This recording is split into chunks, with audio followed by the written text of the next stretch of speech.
Assalomu alaykum. Bo'riyev bilan futbol kanaliga xush kelibsiz do'stlar. Yarim finallar o'z nihoyasiga yetdi. Yevropa Chempionlar Ligasining bu mavsumdagi eng qiziqarli ikkita uchrashuvini ko'rdik. Hozirgina Barselona va Inter o'rtasidagi uchrashuvni ko'rib tugatdim. Juda ham asabiy o'yin bo'ldi.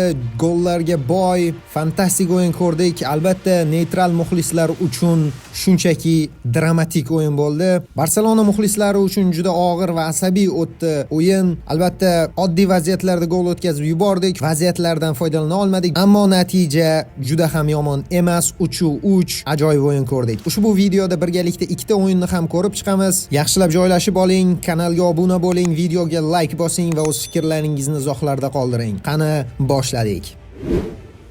Dastlab Barselona Inter uchrashuviga to'xtalib o'tadigan bo'lsak, o'yin xaos bilan boshlandi. Interning dastlabki hujumiyoq golga aylandi. Thuram juda ham chiroyli gol urib, Interni hisobda oldinga olib chiqdi. Ko'p o'tmasdan ikkinchi gol ham urildi va albatta burchak zarbasidan Barselonaning burchak zarbalarini himoyalanishi juda ham yomon do'stlar. Inter o'zining standart vaziyatlari bilan mashhur va Barselona unga yaxshi tayyorlanmaganligi aniq bo'ldi. Ammo shunga qaramasdan 24-daqiqada dunyodagi ayni paytda eng yaxshi futbolchi, shaxsan mening va juda ko'pchilikning fikricha, Lamine Yamal vaziyat yaratdi va super gol urdi. Shedevral gol, himoyachilarni aldab o'tdi va uzoq burchakka ustunni nishonga olib, darvozani ishg'ol etdi. Barselonani o'yinga qaytardi Lamine Yamal. Yana bir bor qanchalik kuchli futbolchi ekanligini isbotladi va shundan keyin Barselona planni davom ettirdi va Ferran Torres Rafinyaning uzatmasidan so'ng hisobni tenglashtirdi. Barselona birinchi bo'limda tinimsiz bosimlarni amalga oshirdi. Himoya chizig'ida xatolar ko'p edi, ayniqsa Gerard Martinning qanotidan juda osonlik bilan o'tib ketishayotgan edi. Buning ustiga Interning bo'ydor futbolchilari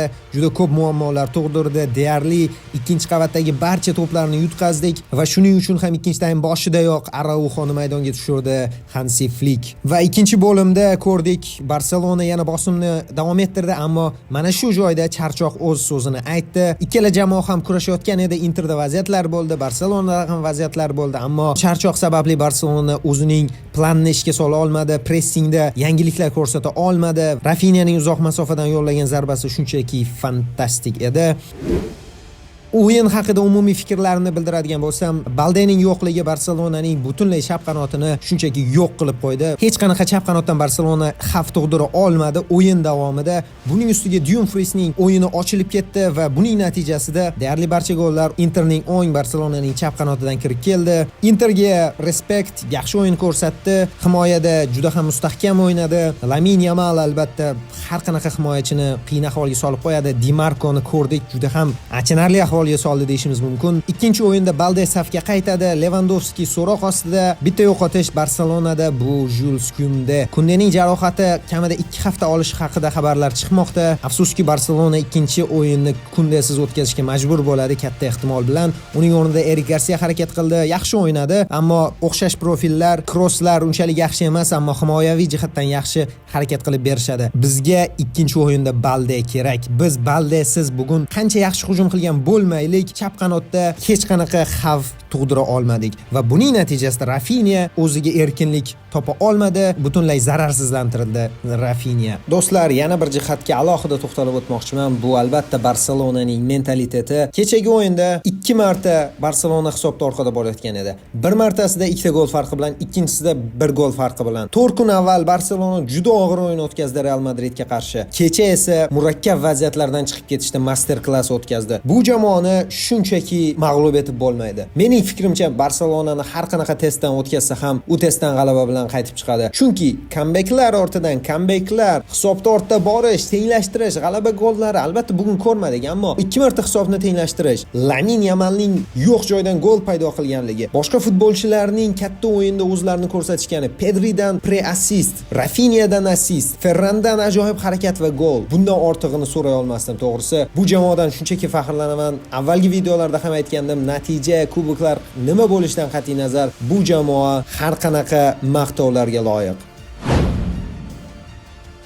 Seshanba kuni bo'lib o'tgan yarim finalning aslida birinchi o'yini Arsenal PSG uchrashuvi Barselonadagi o'yindan ko'ra ko'proq taktikalarga yondashildi. Ikkita taktik geniyni biz ko'rdik, ikkalasi ham ko'plab vaziyatlarda o'zlarining taktik urushini ko'rsatib berishdi bizga. Juda erta gol urdi Dembele 3 yoki 4-daqiqada edi va buning natijasida Arsenal himoyalanishga majbur bo'ldi. Dastlabki daqiqalarda 30 daqiqadan so'ng Arsenal o'yinni o'ziga oldi, hujumga bordi, ammo Arsenaldagi eng katta muammo shaxsan men uchun bu kreativlik yetishmasligi. Edegor yaxshi futbolchi, yomon emas, lekin Edegorning kreativligi bu daraja uchun yetarli emas. Edegorni yaxshi 8-raqam qilib o'ynatish mumkin, ammo 10-raqamda qandaydir vaziyatlarni yaratadigan futbolchi kerak. O'sha vaziyatlarni yaratadigan futbolchi Arsenalda chap qanot himoyachisi bo'lgan Miles Lewis Kelly tomonidan amalga oshirildi do'stlar. Shaxsan mening e'tiborimni bu futbolchi Real bilan o'yinda tortgan edi va men aytgandim, Lewis Kelly dunyodagi eng yaxshi chap qanot himoyachilaridan biri deb va uning yoshini tekshirsam 18 yoshda. Uning to'p bilan harakatlanishi, nafaqat hujumga chiqishda, kreativlik, to'p bilan ishlash boshqa, ammo